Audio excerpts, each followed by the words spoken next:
អត្តបទព្រះធម៌អប់រំចិនដោយព្រះសាសនមុនីមហាកម្មដ្ឋានាចារ្យហឹមប៊ុនធឿនធម្មធេរោអវាទទី107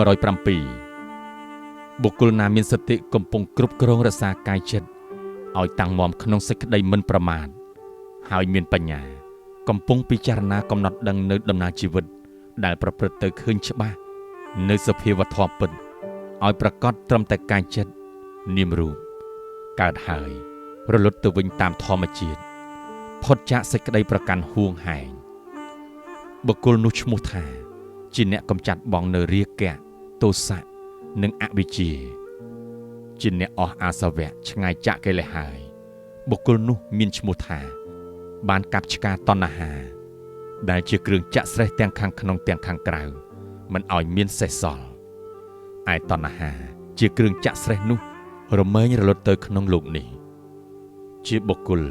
មិនលងការបញ្ចើចបញ្ចើរបស់តណ្ហាដែលចោមរោមរួមរិទ្ធស្អិតជាប់ដោយជរាហើយចងខាំងទុកក្នុងអន្លង់ភពដុតរលដោយភ្លើងកិលេសមានសេចក្តីទុក្ខសោកសៅក្នុងគំនោខណ្ឌឈ្មោះថាជាអ្នករួចចាកទុក្ខ